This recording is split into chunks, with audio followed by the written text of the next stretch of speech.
Good evening. Hope everybody's doing okay.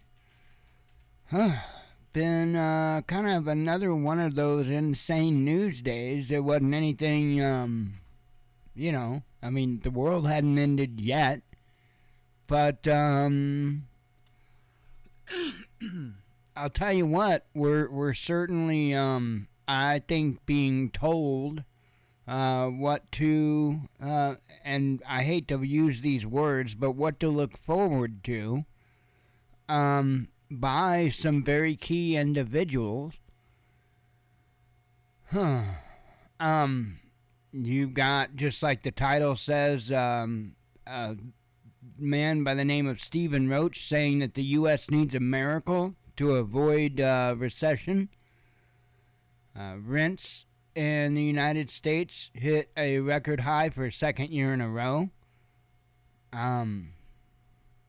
There's violence involving rent and tenants and property managers. I think that is going to get much worse.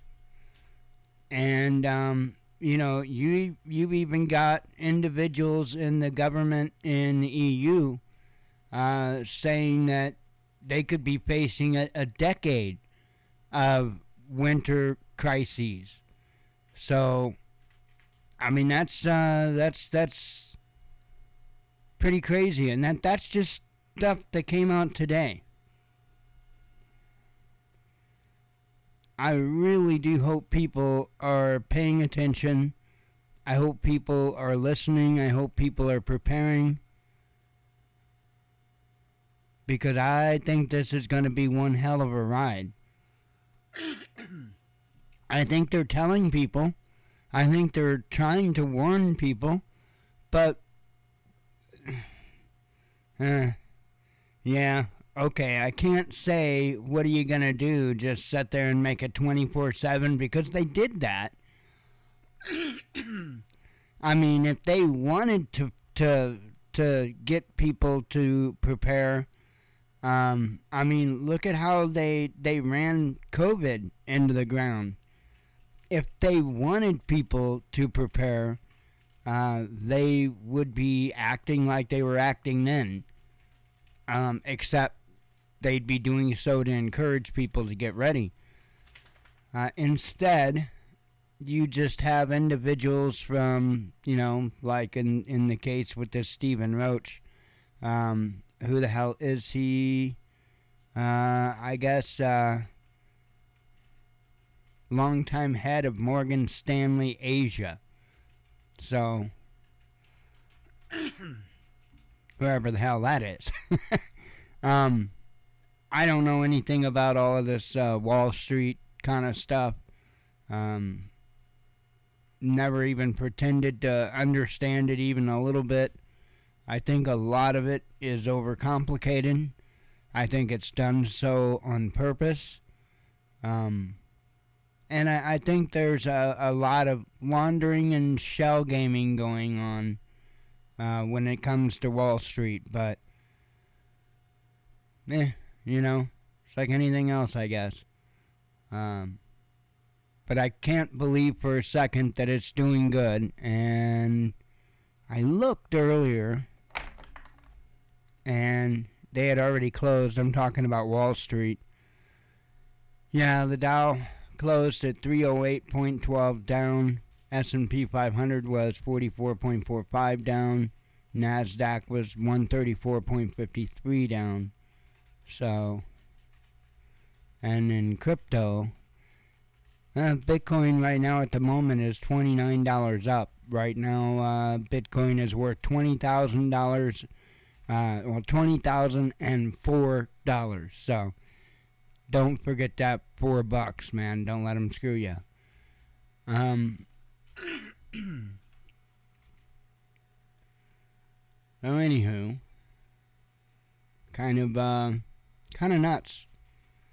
Let me have a sip of coffee, and we'll go ahead and jump on over to the web view. And I've got 6 tabs open. Probably gonna be a pretty quick night. I pretty much read the gist of the headlines to most of the articles already to you? What a segue. Oh, man.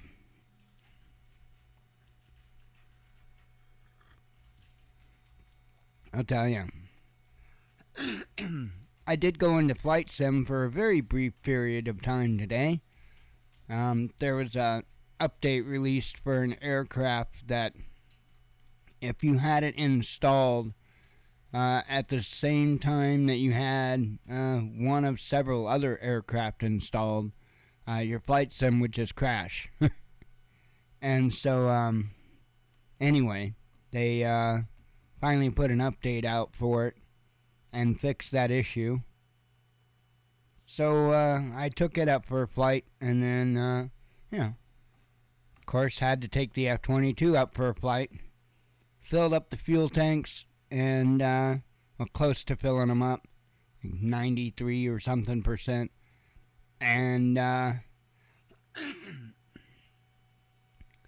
went up, flew around for probably about 15 minutes till I pancaked it into the ground, and then went on to do other things. It's what I typically do. And I don't, it's not that I'm rage quitting or anything like that. It's just, that's all I really wanted to do. I just, the thing that sucks is they don't have any type of communication set up inside of the flight simulator.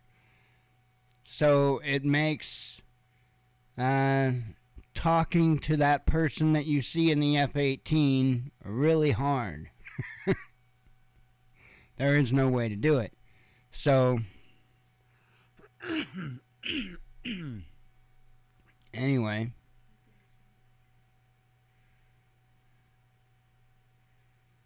Oh, no. I haven't had an update yet for the flight sim, if that's what you're talking about. There's going to be I guess this coming month. It was supposed to already be out, but they had to postpone it, so. Anywho.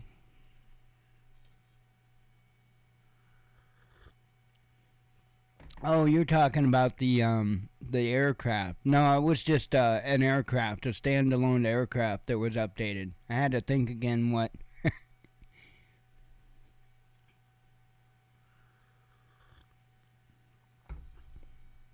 Let's see. Alright, let me get my phone over in front of me. Make the magic happen. Okay. U.S. needs a miracle to avoid recession, says a guy with a roach. No, I mean Stephen Roach. The negative economic growth that occurred in the United States in the first half of this year is expected to continue, according to economist Stephen Roach. The longtime head of Morgan Stanley Asia told CNBC on Tuesday that a much deeper economic downturn could last until 2024, noting that the U.S. needed a miracle to avoid a recession. We'll definitely have to have a recession as the lagged impacts of this major monetary tightening start to kick in, Roach warned, adding they haven't kicked in at all right now. In other words, it hasn't gotten bad yet, or even started getting bad yet. A former Federal Reserve economist Roach suggested that Fed Chair Jerome Powell had no choice but to take Paul Volcker approach to tightening. I don't know why I can't read. Go back to the type of pain Paul Volcker had to impose on the U.S. economy to wring out inflation. He had to take the unemployment rate above 10%, Roach explained. The only way we're not going to get there is if the Fed under Jerome Powell sticks to his word, stays focused on discipline, and gets that real federal funds rate into restrictive zone, and then restrictive zone is a long way away from where we are right now. According to The Economist, the U.S. unemployment rate, which is currently standing at 3.5%, so they say, will start climbing soon. The fact that it hasn't happened, the U.S. or I'll get it right. The Fed has done a significant monetary tightening to date, shows you how much work they have to do. He noted. The unemployment rate is going to have to go up by 1 to 2 percentage points in a minimum. That would be a garden variety recession. Roach also predicted the United States would experience a cumulative drop in the economy, the GDP, somewhere of around 1.5 to 2%.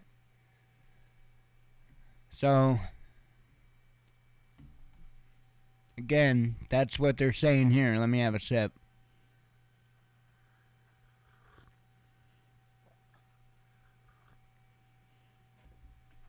Yum.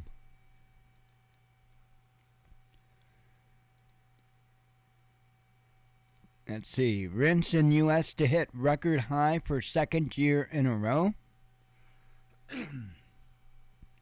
U.S. rents have hit a record high for the second straight year, with a one-bedroom unit going for almost $1,500 on average. I can't even imagine. But see, I've never lived like on the East Coast or the West Coast. I've never lived in a big city or anything like that. So unless you're talking about renting like a 2-bedroom house or a 3-bedroom house, probably, 2-bedroom house, $1,500. That would be about right around here. But, we've got a small place. So, still $500 a month. It's not a very big place, but that's much less than $1,500. Anyway, let's see.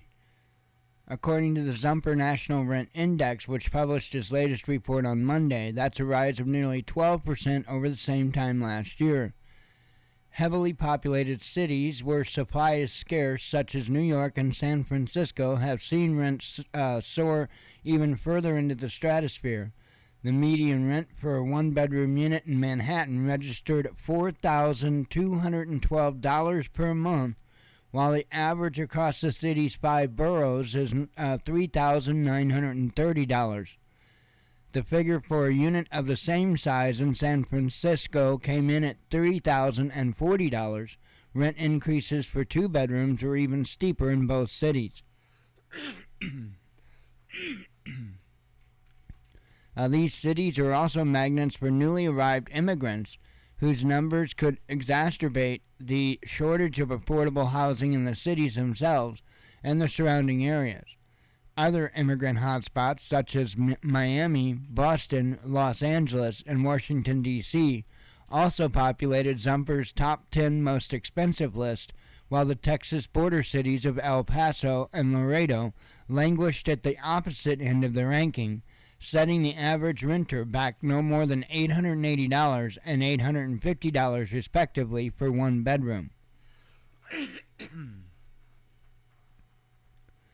While more than half of the U.S. cities saw double-digit rent increases, leaving just 18 on the list where a one-bedroom place can be procured for under $1,000 on average, just 2 cities revealed a significant decline, according to Zumper. Des Moines, Iowa, and Cleveland, Ohio, sparsely populated Midwestern states such as Kansas, Iowa, and Oklahoma dominate the cheapest places to live in the U.S., with Akron, Ohio leading the pack at a positively affordable $650 monthly rent. So, crazy. And I would guarantee you that most of these rental properties that have jumped up in price are rental properties owned by property management companies, not the just everyday local landlord that owns a few buildings,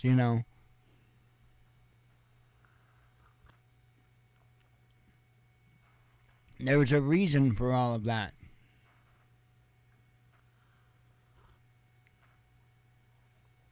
I don't know what to tell people to do. I really don't. But the government is working with certain private corporations, and they are essentially taking complete control over the and I am not going to stutter a word with this, or I'm going to try not to. It's a takeover of humanity. It's a takeover of the planet. It's not just one country. It's not, no. This is all of mankind. They are trying to just absolutely dominate and take over. And this is part of how they're going to do it. They're going to make it to where nobody can afford to live, and that everybody's begging for them to save the day.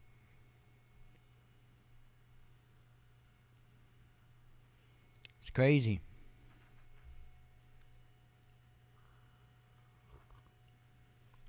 I mean, there's an answer, but I damn well can't say it. Nobody can just be forward and up front and say it.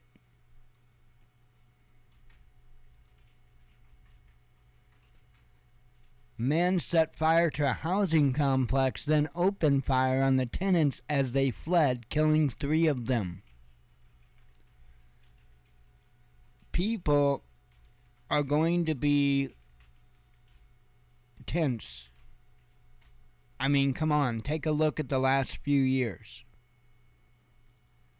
And there are a lot of individuals that are now, after all this time, they are just now, everything's catching up. And with the increased prices of food and utilities, now they can't do it. And so this month, there is slated to be a ton of evictions. And I would expect to see a bit more violence involved with that than normal. And that's essentially, I think, what this story boils down to. This is actually from 2 days ago. It says a man set fire to a housing complex in Houston and then opened fire on the tenants as they fled, killing 3 of them and wounding 1 other early Sunday morning, police said. Houston Police Chief Troy Finner described the suspect, whose name has not been released, as having laid wait for the individuals at the residential building of the 8,000 block of Dunlap Street. Finner said that police believe the suspect lived in the building where the owner rented out rooms and had recently been served an eviction notice. He's been a long-time resident here, and that may have been a trigger point for him. I don't know, but that's part of the investigation, Finner said at a news conference. The fire and police departments received multiple calls of a person down, a shooting, and a fire at the location at about 1:07 a.m., Finner said. When firefighters arrived, they were forced to take cover because the suspect was firing a weapon. Soon after, a Houston police officer arrived and spotted the suspect, described as a black man who was approximately 40 years old, lying prone and armed with a shotgun in a parking lot across the street from the home. The officer fired his weapon at the suspect, Finner said. The suspect was apparently shot dead. It was not immediately clear if he was killed by the officer. There was a spent casing shell next to the suspect's body, Finner said. I don't know if he actually fired right there, but the officer engaged in fire. Officials located 2 white men in their 60s who were dead at the scene. A third person, a black man who was approximately 40 years old, was transported to a local hospital, where he later died of his injuries. Another man who was shot in the arm was being treated at a local hospital. A 5th man suffered minor injuries while running away from the scene, officials said. Finner said police believe all the victims were residents of the building, adding that another 5 or 6 people who lived there were not injured in the attack. One of the residents, Robin Aarons, told the Houston Chronicle that he was getting ready to leave for work when he heard what he thought were fireworks. I'm just fortunate that I didn't go outside because he probably would have shot me too, Aarons told the Chronicle. Aarons, who has lived at the complex for 15 years, told the newspaper the suspect had been sick with colon cancer, was behind on his rent, and didn't have a job at the time of the shooting. Something must have just hit him the last couple of days really hard to where he just didn't care, he said. Speaking to reporters at the scene early Sunday, the police chief seemed to allude to a rise in crime across the country since the coronavirus pandemic, saying this is just sad what's going on in our nation. I've seen things I haven't seen before in 32 years, and this happens time and time again, Finner said. People ask the police chief and police leaders and why. We don't even know why right now, but we just ask that the community come together. Finner said he was proud of the firefighters who responded and the officer who engaged the suspect. Per department policy, the officer is being placed on an administrative leave. Michael Meyer, Assistant Chief of Emergency Operations for the Houston Fire Department, said arson officers were continuing to investigate the fire, but their preliminary investigation supported the police theory that it was intentional. The department's Homicide Division and Harris County District Attorney's Office are also investigating. I also asked for the community to pray for our first responders and for each other, Meyer said, and perhaps we can lift ourselves out of the chaos that we're living in today's trying times. So, anyway, I thought that was kind of nuts, and I think you're going to see more of that happen, and not just when it comes to, evictions, but to possibly even power being turned off. Any number of things.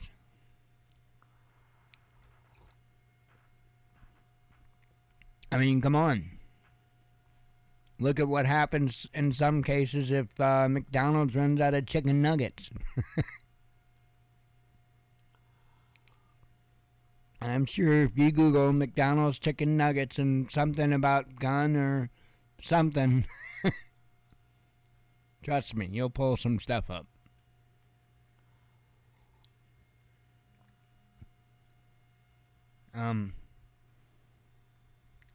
Stupid Google, I think, on my phone was trying to listen in on me.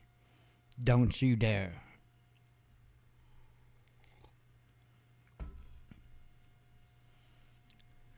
Oh, man. So, yeah, that's just crazy. Absolutely crazy. We'll shift gears a little bit. Let me have a vape or two.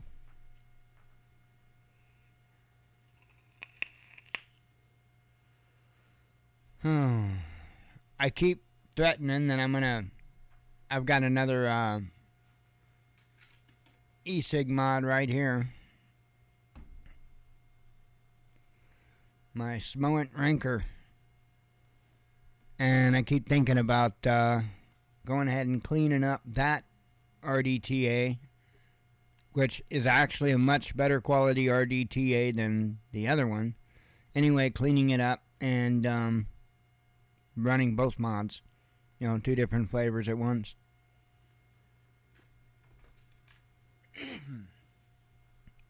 I've got the stuff to do it, and I've always wanted to be able to have that, where I could just swap back and forth when I want to.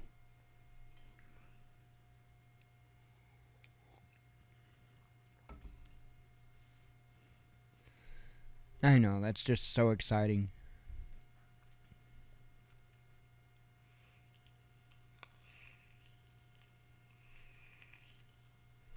But hey, if I wanted some strawberry milk, just grab another mod. Alright, as you see the headline say, EU facing decade of winter crises, says Belgium. The EU could suffer terrible winters in the years ahead if the bloc's leaders don't take immediate steps to impose a price cap on uncontrolled gas prices, according to Belgian Energy Minister Tin van der Straeten. The next 5 to 10 winters will be terrible if nothing is done, the minister tweeted. We must act at the source, the European level, and work on freezing gas prices. A price cap could help cut soaring energy bills by €770 or $770, according to van der Straten, who said the link between gas prices and electricity prices needs urgent reform. The comments come as EU leaders plan an energy intervention to combat skyrocketing energy bills for businesses and consumers across the 27-nation bloc. Now, time out. So here in the U.S., we just had Biden sign this deal for student loan forgiveness. And it's not really student loan forgiveness. It's a bailout. It's a bank bailout, just like the bailout back in 2008. It's a bank bailout. What this is an energy bailout. That's exactly what's going on. And they're completely snowballing the people. And this is happening around the globe. It's a bailout. Because, folks, if they wanted to do something about it, it would have been done. And it wouldn't have been a matter of, okay, we're going to figure out how to get this company or this, banking institution their money. Even when they're clearly doing wrongdoing. I mean, you can't tell me that the energy companies aren't gouging. You can't tell me that the college loan institutions weren't using predatory loan practices. Can't convince me of that. So why are we rewarding these people that did bad things? It makes no sense to me. Anyway, the European energy market is failing and urgently needs reform, van der Straten stated. This is no longer tenable for many families and companies. Electricity is produced as cheaply as last year, but sold at record prices. By reforming, we are tackling exuberant excess profits.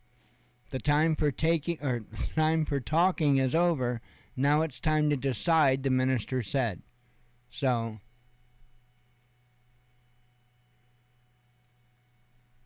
nuts. And then you got nonsense like this. We are going to be done kind of quick tonight. I've only got 2 tabs left open.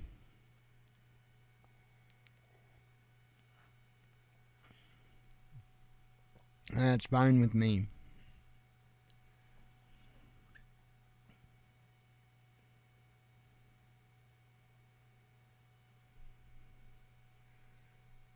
I wonder what that's about. Loophole in Missouri law means employers may be off the hook if you die on the job. Hang on, I can find out. Watch this. Watch this fancy little thing here.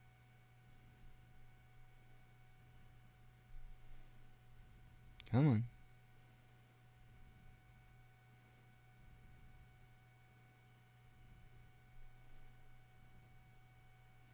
Nah. I gotta yell at my computer, I think. There we go. Told you I had to yell at my computer. Loophole in Missouri law means employers may be off the hook if you die on the job. Huh? Working in Missouri comes with the risk that if you die on the job, your employer could be off the hook. It's something that a recent lawsuit is putting a spotlight on and leaving some questioning if there is a loophole in state law. Currently, the Missouri Department of Transportation is facing a lawsuit for the wrongful death of an unborn baby, all while the case for the pregnant woman, who was a MoDOT employee, was dismissed. The case stems from a deadly work zone crash that happened last November in St. Louis County. A MoDOT crew was working on restriping Telegraph Road near Interstate 255 The lane they were working in was closed, and the work zone was clearly marked with a truck, cones, and a flashing arrow sign alerting drivers to move over. Investigators reported that 52-year-old Stanley McFadden suffered a diabetic emergency behind the wheel and crashed through the work zone. The crash killed 25-year-old Caitlin Anderson, who was 6 months pregnant with a baby boy she named Jax. Her co-worker, 58-year-old James Brooks, was also killed. Another MoDOT worker, Michael Brown, was left with lifelong injuries but survived the crash. Earlier this year, Anderson's family sued MoDOT for negligence and wrongful death. Anderson's mom, Tanya Muskoff, told News 4 it was difficult learning her daughter's case wouldn't be moving forward.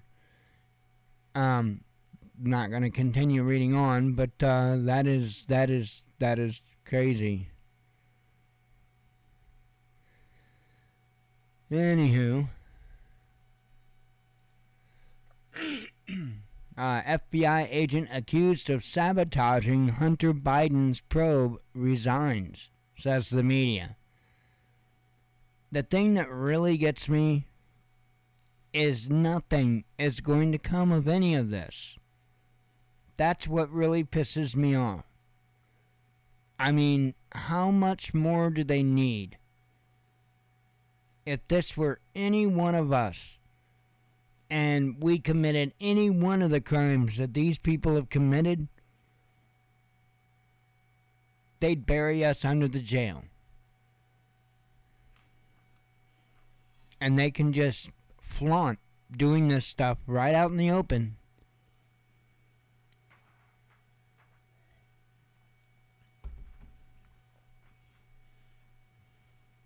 It's insane. Anyway. Hang on.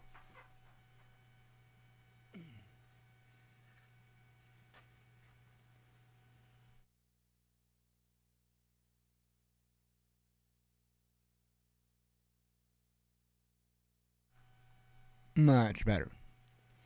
Alright. Anyway. Might want to keep an eye on this situation. It could flare up pretty quick if this kind of stuff keeps going on. Taiwan fires live rounds at Chinese drones for the first time.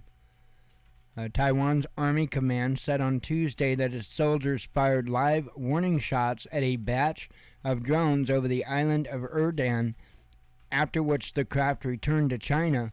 With tensions high in the Taiwan Strait, Taipei has taken a tougher stance on Chinese drone flights as of late. Beginning shortly after 4 p.m. local time, 3 groups of 3 civilian drones flew over the Taiwanese islands of Dadan, Erdan, and Shiyu, which make up the Kinmen archipelago. One batch entered restricted airspace over Erdan, prompting soldiers to fire defensive shots and drive the aircraft away, Army Command said in a statement.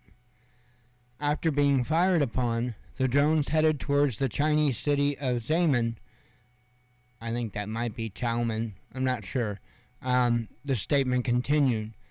Local media note that Taiwan's military has never reported using live ammunition against a Chinese drone before, but Tuesday's incident come 2 days after the Taiwanese Ministry of National Defense announced that it would follow a new 4-step procedure when dealing with China's unmanned aerial vehicles. This procedure involves firing signal flares, reporting the intrusion, driving the drone out, and shooting it down, according to the ministry. Taiwan fired flares at a Chinese drone over the Kinmens earlier this month, alleging that the craft had been sent to probe military defenses on the islands.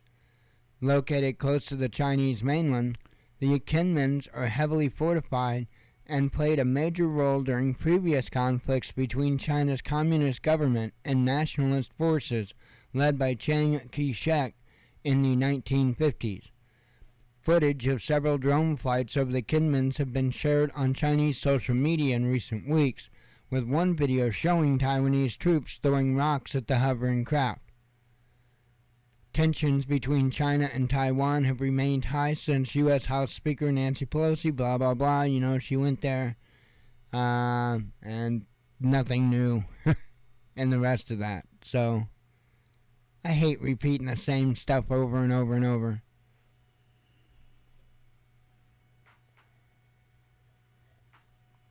We all know the Wicked Witch went over there.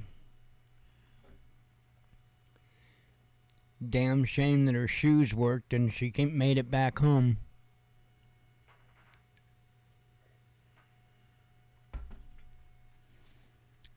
Alright. You know what they should do? You know, I really do think that in light of everything, I really do think that they need to insist that from now on, moving forward, that Nancy Pelosi's husband be the one to pilot the planes that they go places in. So I think from here on out, Nancy Pelosi's husband should definitely be the pilot in charge.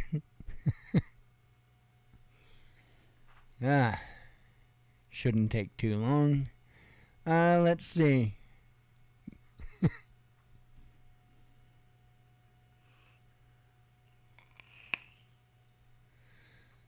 Oh, man.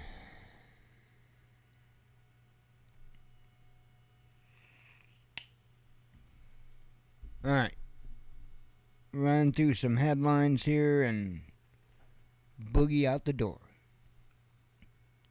Neighbors react to deadly unrest in Iraq. U.S. artillery stockpiles uncomfortably low after Ukraine aid, says Wall Street Journal. That shouldn't be surprising. India considering aid for Pakistan, says media. Beijing warns Biden against arming Taiwan. Ukraine targets possible IAEA route to Zaporozhye, says an official. Brits told to brace for recession. Russia rakes in more oil revenue than ever, says Wall Street Journal. French industry must reduce energy consumption, says the PM.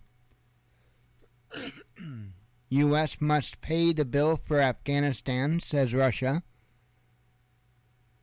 Paris and Berlin want TikTokers deployed against Moscow, says the media. Germany will not help gas freeloaders, says Hayback. U.S. urges shutdown of Europe's largest nuclear plant.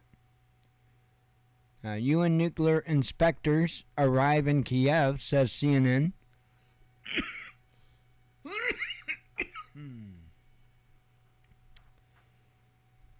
EU states oppose full Russian visa ban, says Politico. Russia to cut gas supplies to France, says Le Figaro. Pacific nation bars U.S. warships. A German MP calls for Kiev's envoy to be kicked out. EU weighs in on Ukraine military training. French officials using AI to map and tax. How nice of them. Powerful Iraqi cleric orders supporters to leave the green zone. Russian prosecutors request 24-year sentence in Safronov treason case.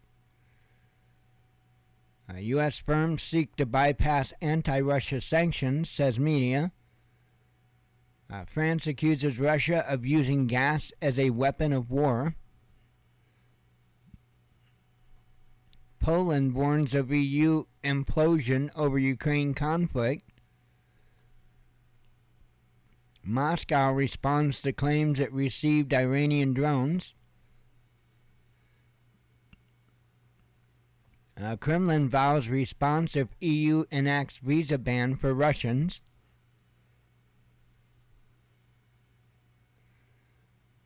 Let's see. State Department explains usefulness of U.S. biolabs abroad. EU country hit by worst inflation since 1970s. The study makes major prediction for tea drinkers. Children's Hospital CEO won't back down on controversial operations, says a leaked email. Gazprom confirms Nord Stream shutdown. Google hits out at Trump's Truth Social app. Russia makes new claim on Ukraine's counteroffensive losses.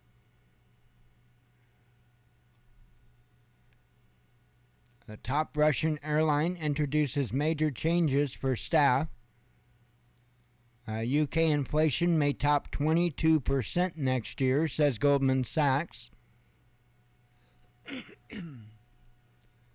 Pussy Riot members detained in Switzerland. Hey, I'm just reading the headlines. Court rules on appeal over video game limits. Elon Musk cites whistleblower in bid to dump Twitter deal. U.S. records first death linked to monkeypox. Germany suggests alternative to full EU visa ban for Russians. U.S. voters worry of new IRS agents, says a poll. Russia cuts off gas supply to French energy giant. Germany reaches limit in arms deliveries to Kiev. Turkey says Greece challenged NATO. Ryanair will grow stronger in a recession, says CEO. Mikhail Gorbachev died at 91. There's a few headlines dealing with that. A NATO ally slams U.S. gun violence after soldier killed.